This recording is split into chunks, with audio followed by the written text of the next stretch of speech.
प्रभु सेवकों, धर्म ग्रंथ में ये लिखा हुआ है, ईश्वर का यह कहना है, मेरे पुत्र, प्रभु के अनुशासन की उपेक्षा मत करो और उसकी फटकार से हिम्मत मत हारो, क्योंकि प्रभु जिसे प्यार करता है उसे दंड देता है और जिसे पुत्र मानता है उसे कोड़े भी लगाता है। जी हाँ प्यारे दोस्तों, जो प्रभु के वचन हमको साफ साफ इंगित कर रहे हैं, साफ साफ बता रहे हैं, प्रभु जो हमको दंड देते हैं, प्रभु हमको जो अनुशासन में रखते हैं, कभी हिम्मत मत हारो।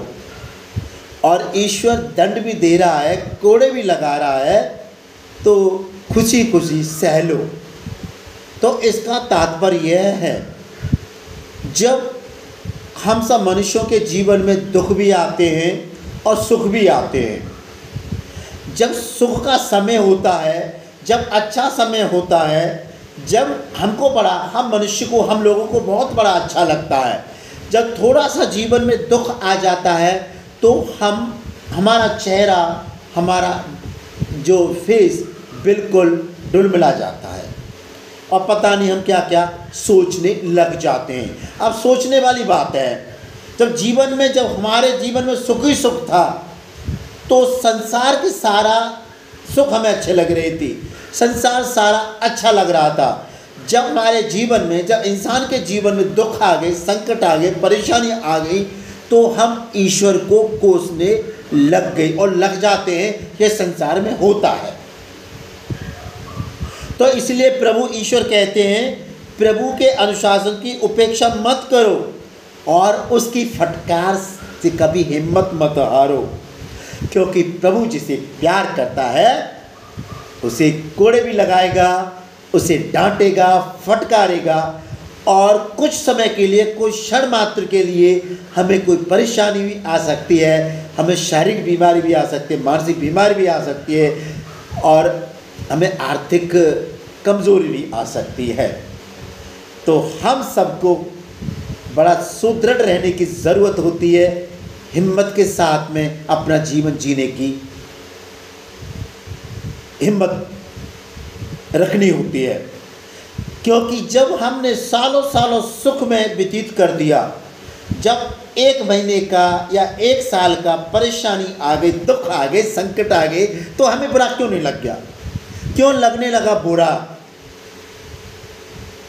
जब उसने सुख दिया है तो दुख देगा, और यदि दुख दिया है तो सुख भी देगा। ईश्वर हमें स्पष्ट रूप से ये बात बताते हैं।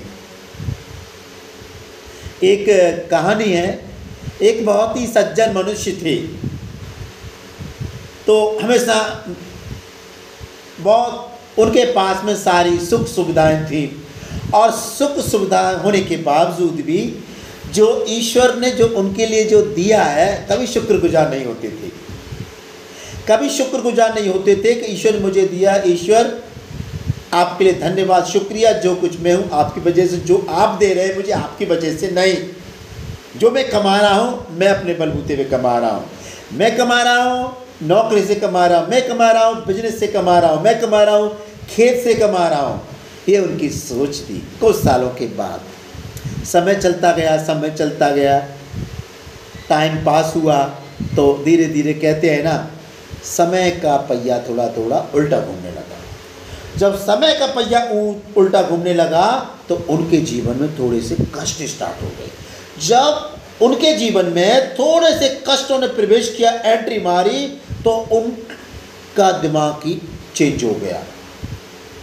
उनका दिमाग ऐसे चेंज हो गया कि अब क्या होगा पता नहीं, मेरे जीवन में दुख है, मेरे जीवन में कष्ट है, परेशानी है, मैं क्या करूं। लेकिन सोचने वाली बात, जब सुख था हमने एंजॉय किया, जब दुख था वो भी तो हमें झेलना है ना। तो इसलिए वो जो सज्जन पुरुष थे, दुख कुछ समय के लिए उठाए, लेकिन उन्होंने ईश्वर को कोसना प्रारंभ कर दिया। एक कहानी और याद होगी। एक नबी योब हुए हैं, ईश्वर के द्वारा जो परीक्षा उनकी ली गई थी, सारा कुछ नष्ट हो गया, संतान नष्ट हो गई, धन संपत्ति नौकर सब कुछ नष्ट हो गया, लेकिन ईश्वर के विरुद्ध उन्होंने एक शब्द भी नहीं बोला। जब एक शब्द ही नहीं बोला तो उनकी पत्नी ने बोला, बड़े ईश्वर भक्त बनते हो, अब लो सब कुछ नष्ट हो गया, कोसो और मर जाओ। लेकिन उन्होंने कहा, जब ईश्वर ने मुझे सुख दिया था तो सुख की अनुभूति की, और जब दुख दिया तो मैं सहन करूंगा, कि उसने मुझे दुख दिया, मैं सहन किया, सुख दिया, मैंने एंजॉय किया, उसका नाम अपरंपार है, उसके नाम की महिमा हो। तब भी उन्होंने अपने मुंह से एक शब्द भी ईश्वर को नहीं कोसा। अंत में ईश्वर ने उनकी इतनी परीक्षा ली कि उनका शरीर कोड़ों से भर गया, तब भी परीक्षा के समय उन्होंने एक शब्द नहीं बोला। अंततः ये हुआ कि ईश्वर ने उनको ठीक कर सारा धन संपत्ति संतान दोगुना करके लौटा दी। मेरे प्यारे भाई और बहनों, इसका कहने का मतलब ये है कि जब हमारे जीवन में, इंसान के जीवन दुख आ जाए तो मत घबराओ। जिस तरह हमारे घर में छोटा बच्चा हो जाए, आउट ऑफ ट्रैक जाता है, तो हम उसे करेक्ट करते हैं, बेटा इधर मत जाओ, गुस्से में भी बोलते हैं, डांटते भी हैं। क्योंकि इसलिए डांटते हैं, फटकारते हैं कि वो यदि हम उससे ढील देंगे, छूट देंगे, लड़की हो या लड़का हो, तो वो आउट ऑफ ट्रैक जाएगा, उसका भविष्य नहीं बनेगा, और नाम, घर का नाम बदनाम होगा, पर का नाम बर्बाद होगा। फिर नहीं सुधरता है तो चांटे भी लगाते हैं और कोई टाइट एक्शन भी लेते हैं जिससे कि उसके सुधारने के लिए। जब एक सच्चा माता पिता अपने बच्चे को आउट ऑफ ट्रैक नहीं देखना चाहता, क्योंकि मेरा बच्चा गलत रास्ते पे चले जाए तो उसका जीवन बर्बाद हो जाएगा, उसका जीवन नहीं बनेगा, भविष्य खराब जाएगा, और इसके बाद मेरे नाम, परिवार का नाम भी बदनाम होगा, मेरे समाज का नाम भी बदनाम होगा। बातों से नहीं मानते हैं, चांटा लगाते हैं, उसको समझाते हैं, सुधारते हैं। इसका मतलब ये नहीं है कि उसके माँ बाप उस बच्चे को चांटा लगाते, मारते, पीटते हैं कि उसके दुश्मन हो। यदि उसके दुश्मन मम्मी पापा होते तो माँ पेट से कभी जन्म नहीं देती, पेट में उसको मार देती। उसी तरह से जब ईश्वर हमारे जीवन में कष्ट देता, दुख देता है, परेशानियां देकर नहीं घबराना चाहिए, क्योंकि ईश्वर अच्छे के लिए करता। कहते हैं जो हो रहा है वो अच्छा हो रहा है। जब ईश्वर जब अपने भक्तों की परीक्षा लेता है, अच्छे के लिए लेता है, वो मारना नहीं चाहता। आप ये ना सोचे आप मेरे घर में दुख है, संकट है, परेशानियां, बीमारियां हैं, नहीं, ईश्वर हर किसी परीक्षा लेगा। आज मैंने पाप किया, मेरी परीक्षा ली, कल किसी ने किया और किसी ने किया, इस तरह पूरा संसार पापी है, तो क्या सारे संसार को ईश्वर मार देगा? जब सारे संसार को ईश्वर मार देगा, जो हम पाप करते हैं, तो संसार तो खाली हो जाएगा। तो संसार में ईश्वर की स्तुति करने के लिए कौन रहेगा? संसार तो शून्य हो जाएगा, संसार तो मनुष्य विहीन हो जाएगा। इसीलिए ईश्वर हमें छोटे मोटे बीमारियों के द्वारा, कष्टों के द्वारा हमको आगाह करते हैं, परेशानियों के द्वारा। बेटा मैं तुम्हें प्यार करता हूँ, अभी भी सुधर जाओ, अभी प्यार करता हूँ तुम्हें, सही रास्ते पे आ जाओ, क्योंकि ईश्वर के लिए सारी चीज संभव है। ईश्वर वो सर्वशक्तिमान पिता परमेश्वर है, चाहे तो तिनके में सहारा डाल दे और चाहे तो पहाड़ को भी गिरा दे। आपने पढ़ा होगा कि 4 दिन से आदमी मरा पड़े हुए को ईश्वर ने उसको जिलाया। आप सोचो, आज इंसान का कहीं गिर पड़े तुरंत प्राण बखेरे उड़ जाते हैं, उसका हृदय दिल बंद हो गया। लेकिन जब वो आदमी 4 दिन से मरा पड़ा हो तो इसका मतलब उसका दिल बंद होगा? ईश्वर ने उसको जिलाया। ईश्वर मरे हुए को जिलाता है, कोड़ियों को शुद्ध करता है, पापियों को अच्छे मार्ग पे लाता है, अंधों को आगे देता है, और दिल से जो प्रार्थना करो, प्रार्थना मांगो, ईश्वर देता है।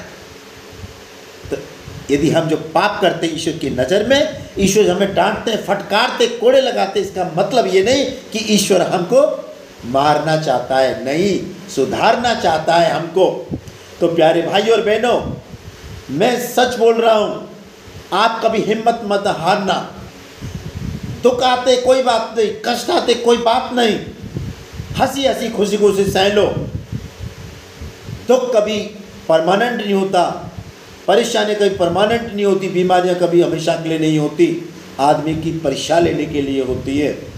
अपने दिल को देखो, दिमाग को देखो, दिल को जांच के देखो, क्या मैं कहाँ तक ईश्वर के सानिध्य में जीवन बिताता हूँ। यदि मैं जीवन नहीं बिताता हूँ, ईश्वर मुझे कष्ट दे रहा, जो फटकार लगा रहा, कोड़े लगा रहा, अच्छे के लिए लगा रहा है।